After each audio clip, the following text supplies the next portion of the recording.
Hey there everyone, welcome back to Utility Sports. Really excited for a breakdown on Rutgers phenom 5-star freshman Ace Bailey, and he is a polarizing prospect for sure leading up to the 2025 NBA draft. One who of course is blessed with some incredible athletic gifts, measured in pretty well at the NBA Combine. Of course, there was some pushback on Twitter and X by several people after the listing at 6'10" at Rutgers wasn't confirmed at the NBA Combine. I don't think it was really that surprising though.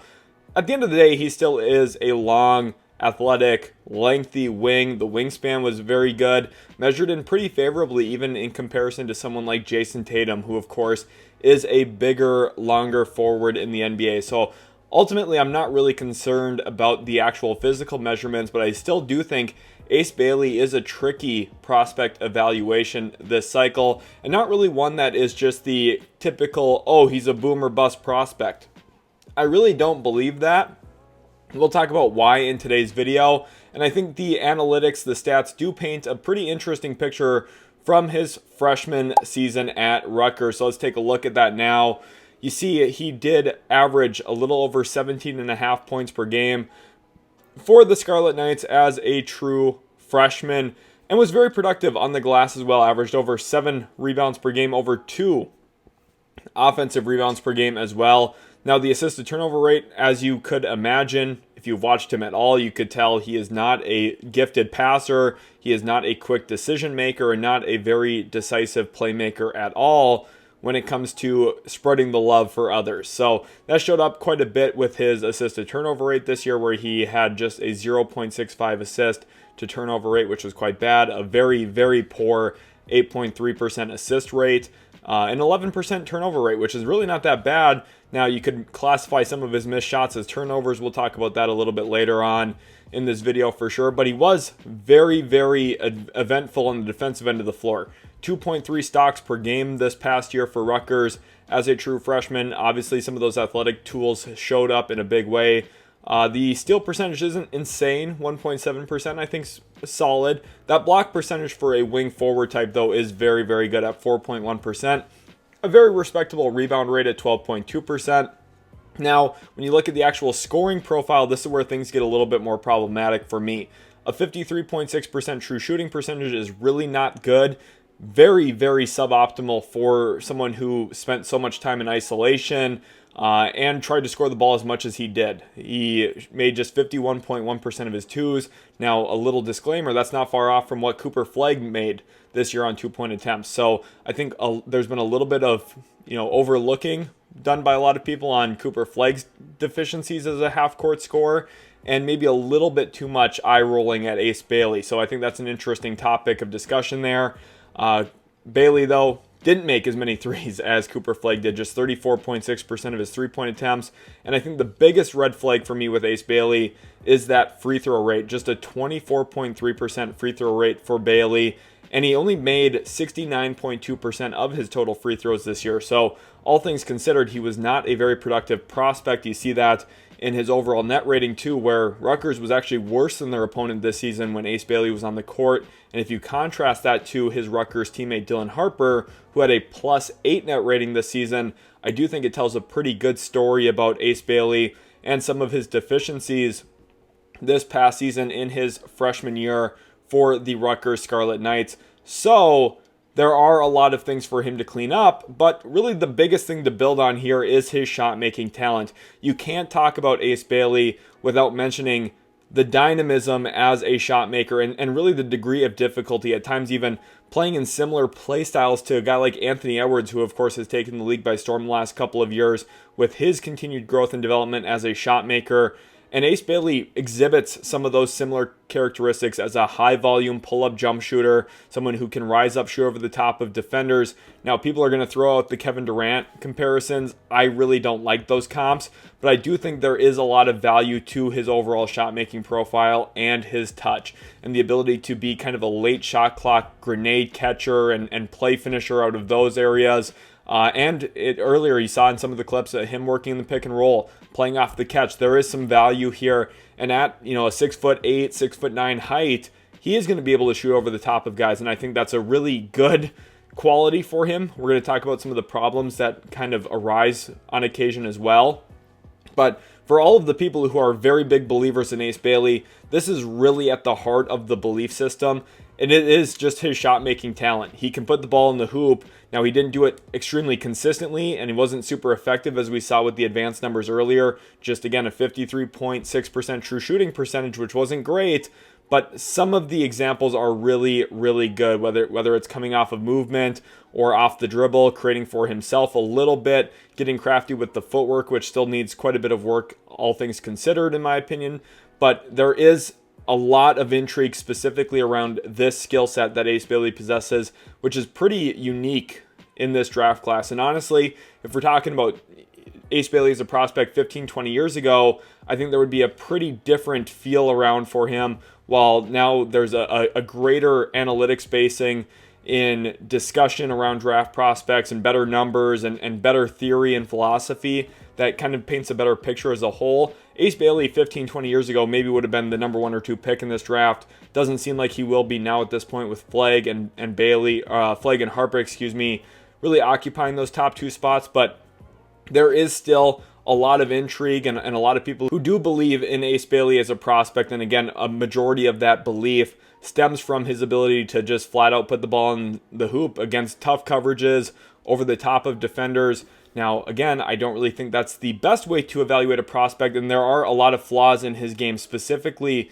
if you look at how early he picks up his dribble going into traffic. And I think this is one of the areas here. Watch him on this one against a smaller Princeton defender, picks up the ball outside of the free throw line and resorts to a floater. Kind of reminds me a little bit of the Nick Smith Jr. discussion from a few draft cycles ago. I was not a big believer in Nick Smith Jr. coming out of Arkansas. One of the biggest reasons why I thought he was overly reliant on touch. Now, one of the benefits for Ace Bailey is he's quite a bit bigger than Nick Smith Jr. They are vastly different prospects overall. But I do think some of that discussion kind of comes back here for Ace Bailey, where he doesn't get downhill at the rate that maybe you want him to. And he doesn't exert enough rim pressure with the ball in his hands. You look at some of the difficulties that the Phoenix Suns have had the last couple of years with Devin Booker, Kevin Durant, and Bradley Beal, and how, yes, they're all talented individual players, but if you're trying to win in the NBA, you need guys who can get to the rim, get to the free throw line super consistently. And even with some of the best to ever do it in Booker and Durant specifically for Phoenix, they've still had some significant roster shortcomings because of some of the things they're missing. And I think Ace Bailey as an individual prospect is missing and kind of lacking in some of those areas as well. Some of his gathers are extremely wild. You saw a turnover right there. You'll see another one here trying to get to the baseline, loses the ball off of his own knee, not even deflected.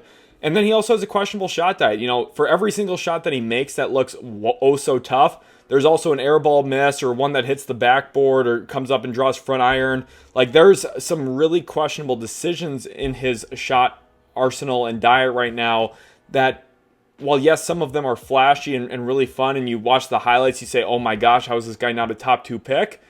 And then you watch the full games and you start to get a better picture and understanding as to why. And it really backs up a lot of the data that I showed you to start this video. And this is why, for me, I don't have Ace Bailey with a top 3 or 4 or 5 grade right now in this year's draft. And it's because there are some significant shortcomings with the ball in his hands when it comes to what kinds of shots he's taking, what he settles for, and kind of a close his eyes, put a blindfold on type of shot diet where he's not seeing his teammates and he kind of gets a one-track mind on when he's going to look to score the basketball. There are some playmaking flashes, which we'll talk about later, but he does come with a host of concerns when it comes to actually making the right reads with a live dribble, being a connective player rather than just someone who's trying to put the ball in the hoop.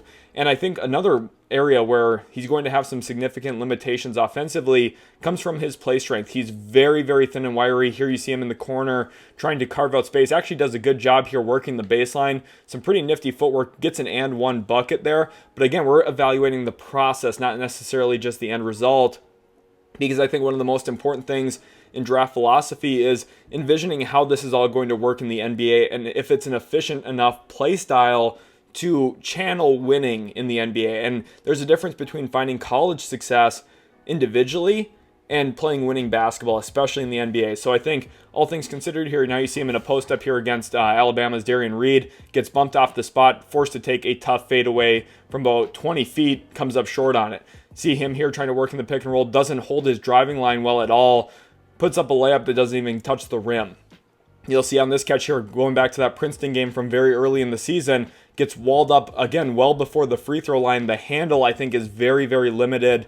And at this point, without the functional play strength, he doesn't hold driving lines well enough. And I don't think he has enough wiggle right now in his handle to get downhill and get to certain spots. I think one of the most underrated things, and this is, with the comparisons to Kevin Durant, people like, that's ridiculous. He's not anywhere close to Kevin Durant. Nowhere close. And the reason for that, Kevin Durant's, first of all, taller, he's a better athlete, he's more fluid with the ball in his hands, and he's got a way better collection of handles and dribble moves to go to. Think about his hezzy pull-ups, and you think about his crossover, his between the legs.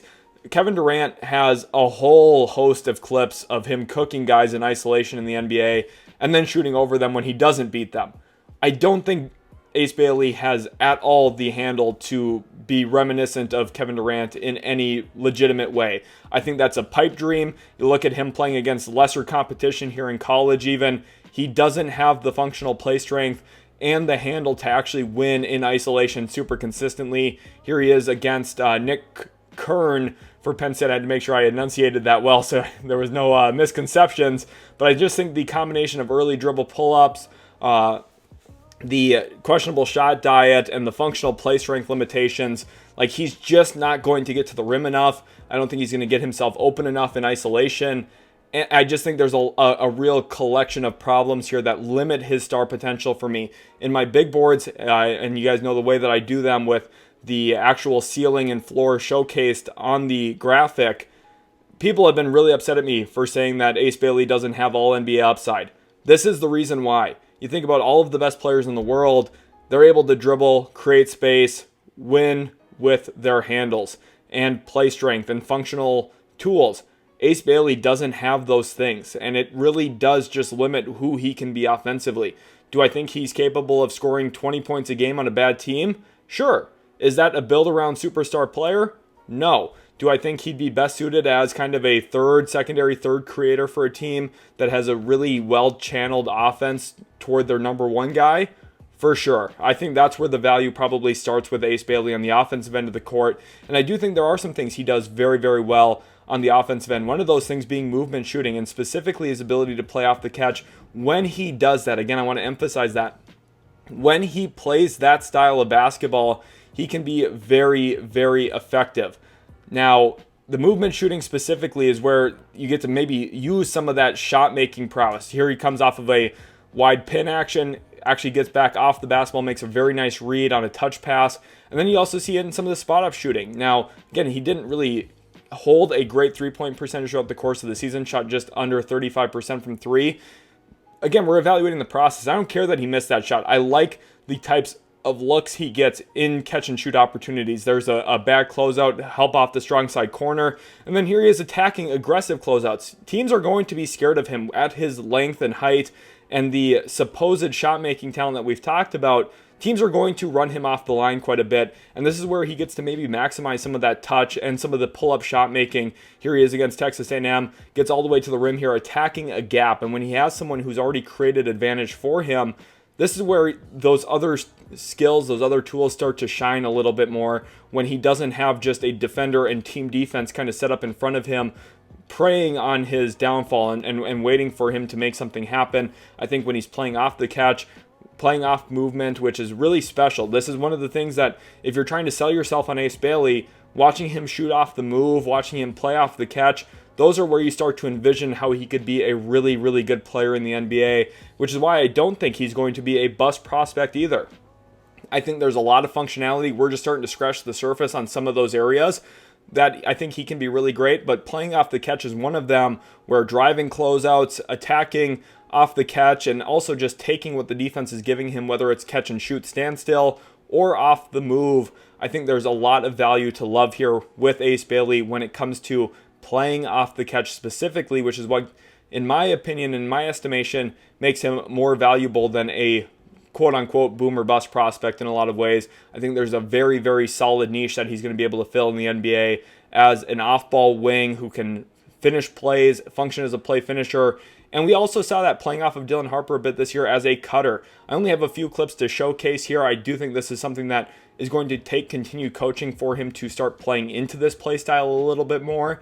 He isn't naturally looking to cut, but I do think with how teams are going to guard him, this is a play style archetype that could definitely help him be an efficient, effective offensive player in the NBA. And I think for Rutgers specifically, they didn't really guide their offense to this as much as they should have. And I do think in the NBA, if he lands in the right context, off of Philadelphia, off of Joel Embiid off the nail, or you look at Charlotte playing off of LaMelo Ball, one of the better passers in the league, there are definite ways to utilize Ace Bailey in this kind of fashion. You get to see his athleticism on display. You get to see some of the functional traits he has at 6'8", 6'9", and the value that lies within those traits in the half-court offense when he's not just trying to play in isolation, which he ranked in the 99th percentile in all of college basketball in isolation volume, but just 42nd percentile in isolation efficiency. He should not be an isolation player. He should be an off-the-ball, off-the-catch kind of guy, and this is where cutting, shooting off movement, all of that stuff becomes extremely valuable,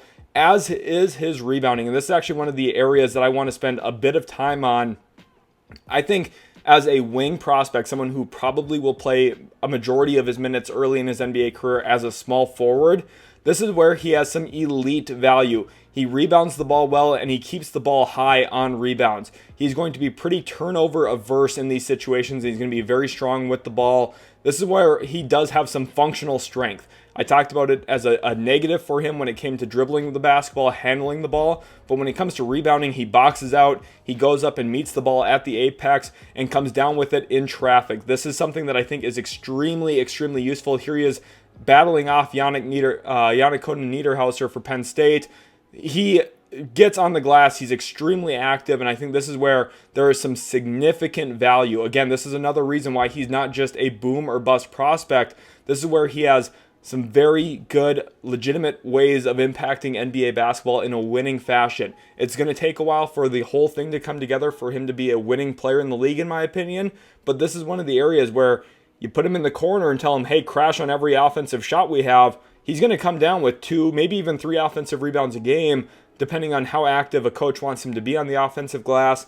And I think with those physical tools, the length, the size, the, of course, leaping ability, and the coordination to actually come down with the basketball and secure it in traffic, this is a great opportunity for him to be an elite rebounder in the NBA for his position. He gets active on the offensive glass and then has the coordination and touch skills to put it back. You saw a couple clips there. Here he is again on defense getting involved. Look at him tip it to himself off the glass. The rebounding value, this is where things are going to be great. The ability to impact the game in ways other than just scoring. I still think Ace Bailey has a long ways to go to be a great winning player in the league, but this is one of the things with a coaching mindset. If you look at a player who can get on the glass, one of the best developments for a guy like Jaden McDaniels in the NBA this past year has been his improved rebounding rate and the application of his physical tools to actually get on the glass more and win possessions. Basketball is a possession sport. It's a possession game. We see with some of the best teams in the league how important each possession is, and the more offensive rebounds you can get, the more defensive possessions you can close out with rebounds, the better. Ace Bailey is going to be able to help a team there, and I think that's such an underrated element to his overall value as an NBA draft prospect, something that, again, I think prevents him from being a bust prospect in this year's draft. When it comes to the playmaking, there are a host of concerns, and 2 that I really specifically want to focus on. One of them is accuracy as a passer. I just don't think the accuracy, precision as a playmaker is there. This is another limiting factor for him offensively, and one of the reasons why a team will not put the ball in his hands a whole lot to make him Carmelo Anthony or the next coming of Kevin Durant, right? He's not going to be that player because I just don't think he's as skilled as those guys were, and it showcases itself with his passing. He just isn't good enough in those areas. And then at times too, on top of just the failed accuracy, I think there's some decision-making concerns when it comes to seeing the floor. Here he draws a double team against Notre Dame, and if you look to the weak side dunker spot, there's a lob there and a backside seal. A skip pass over the top with his height and length is definitely doable. He just doesn't see it. Instead, settles for a jump shot, almost gets it to go. But again, the processing, the decision-making, I just don't think is good enough, and that's what leads to the playmaking concerns. Here he comes off of an off-ball screen on a baseline out of bounds, drives, gathers the ball in the middle of the floor and is directly looking at the weak side wing to a wide open shooter, doesn't make that pass. Now he does spin, pivot, and gets a good shot to go. Again, we're looking at the process here. He's missing open passes. He's missing open reads. Again, I don't really care about one specific instance. I'm not going to make a big deal about an inaccurate pass here and there. Everyone's going to have those. I think it was a pretty common trend for him, though. Again, remember, he had more turnovers than assists this past season. And I think the byproduct of that was kind of lazy, inaccurate passes and the inability to really truly see the court. And I think it really showcases itself in the couple of clips I chose for you guys here to see, to back up my points on that, where he's just not reading the floor and not making reads with a live handle consistently. Now, there were flashes, though. This is one of the best passes he had all year on a dump off against Princeton to Dylan Harper. Here he is again against Princeton, a very good over-the-top pass. This is where his size and height and length becomes very valuable. Here he comes off an Iverson cut and feeds into Dylan Harper, a very well-designed play for Rutgers to maximize Dylan Harper's positional size there. Here he is, an over-the-top skip pass. Notice a lot of these aren't coming with a live handle. A lot of these are coming off of the catch, and this is where value is for him. If he's playing off the catch and swinging the basketball the way that he can, this is a really good lob. Doesn't ultimately get connected, goes in the books as a turnover, but I just think there is some playmaking value here that a team can uncover. It's going to take a few years for him to ever be a plus playmaker, but it kind of reminds me a little bit of Jaylen Brown coming out of Cal, where there was like no playmaking vision or feel really at all that was like super reliable. There were flashes, right? And that's kind of what I'm pointing to here. It's not something that I'm willing to bet on at this point, but Jaylen Brown, over years and years of development in the NBA, has really grown as a passer and had some playmaking flashes to work with. This is my favorite one right here. If he can just be a skip passer, it's a little opposite of what Michael Porter Jr. was, right, coming out of Missouri. Michael Porter Jr. was the rock stops here kind of prospect, where he just was not making that extra swing pass. Ace Bailey has shown a little bit of selflessness. Now, not a ton of it, but I do think there is value as a passer to uncover for a team. I just think it's going to take a while for him to really truly get there. So don't expect him to be, a great playmaker in the first 2, 3, 4 years of his career. I think that would be a real stretch to assume. Defensively, I think he comes with his own collection of lapses as well. Kind of gambly on the defensive end of the floor, and I think really, really loses attention to detail and focus consistently. And one thing I want to say, this is a young player, a very young prospect. I don't want to make it sound like I'm being super pessimistic. Okay, these are very typical issues for younger players. Edgecombe has them. Dylan Harper at times has had them. I do think for Ace Bailey specifically, it's very important to note because he comes with a collection of benefits and pros long-term because of his athletic traits, but I think the mental game is a little bit behind for him compared to even some of his peers, where he just loses track of what's happening on the basketball court. Here he is playing off the wing, defending the wing shooter there, and he just gets back cut on. I mean, he's just ball watching, like, to be completely honest with you. You're going to see that in these clips. Here he is again. He's supposed to be guarding number 8, gets caught ball watching, relocation, then leaves his feet as well. There's a little bit of that undisciplined nature he has when it comes to closing out. He's going to leave his feet a ton, which makes him susceptible to escape dribbles and drives. Here he is against Penn State, tries to hedge as a nail helper. It's actually really not that bad of a rep, but I think for the most part, he's just losing track of where his man is, and I think that ball watching tendency, like this is extremely undisciplined. He's the only guy above the free throw line guarding Grant Nelson, and he just completely leaves to help for no reason. And then again, jumps to close out. Luckily, Grant Nelson misses. Here he is against Texas A&M, just, I think, really late to actually close out to the shooter after a screen. So I think all things considered here, another scheme mess up there against Notre Dame. I just think, like, for Bailey, who had some good stock numbers and a very good block rate, like, there's just a lot of defensive lapses where if you're drafting him, you just have to understand, like, hey, if we're giving this guy 20 to 30 minutes as a rookie, he's going to mess a lot of stuff up. And that's okay. Like, now, this might be a reason why Philadelphia shouldn't take him at number 3, but I'm also not going to be harsh on him for this reason either. I just think this is like, if you draft him, you have to be aware this is going to be a growing pain. And that's okay. Like, that's normal for freshman prospects. It's normal. And I think one of the best things for him going forward is there are a lot of elite defensive flashes. Here he is with some really great screen navigation against Ohio State. Contains the drive really well, but here you get to see his ball watching tendency. Ultimately, there was a blocking foul called on his teammate, but he left his guy wide open after he got off the basketball. Here he is with some more screen navigation against Penn State. Does a really good job containing the ball there again after screen nav. This one's one of my favorites. If we go back just a little bit, this is a baseline out of bounds play with a stagger toward the corner. Watch him cut underneath of this and get a very good closeout. That's where you see some of the physical gifts on display, that long wingspan, the great natural height, and the timing as a challenger out on the perimeter. Here he is with some great ball contain in isolation against Texas A&M. Does a very good job staying connected to the ball handler, forcing a miss at the rim. Now ultimately A&M gets the putback and one. Unfortunate there, but again, we're evaluating the process and specifically his ball contain out on the perimeter. Here's another great job where he's able to challenge at the rim, force a miss there. Here he is against Grant Nelson. Late shot clock forces Nelson into a terrible shot. Here he is again against Notre Dame. Walls up well, forces another miss close to the rim. He had very good defensive metrics when it came to guarding out on the perimeter in isolation and guarding at the rim one-on-one. So I think all things considered there, a lot of juice. And then you see it in the defensive playmaking. I called him gambly earlier. The reason he's gambly is that at times those gambles pay off big time. Whether it's as a shot blocker, a low man helper, or in the passing lanes, he can just swallow up his opponents at times with his size and presence at the rim. There he is, swatting Mark Sears out of the gym, essentially. A lot of fun flashes this year. Look at this block against Northwestern, an incredible closeout. Again, he leaves his feet too often on closeouts. He's too reliant on that. That will be a problem in the NBA with better passing and smarter players. But in the college game, it really did save him a lot of defensive possessions, and you get to see some of the upside here, some of those flashes as a defensive playmaker. This one was ridiculous against UCLA, where he goes up and basically touches the top of the backboard. He blocked a ton of three-point shots this past year.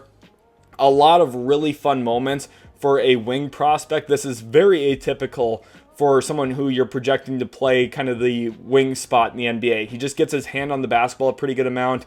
He can be impactful. Even when he has those defensive lapses, you're going to live with that because of his ability to make other plays happen and to kind of play offense on defense a little bit. And that's something I think he does quite well. He just makes stuff happen. And event creation's become a bigger and bigger thing in the NBA. You look at the way that the Oklahoma City Thunder play. You look at the buzz Dyson Daniels got this past year for Atlanta.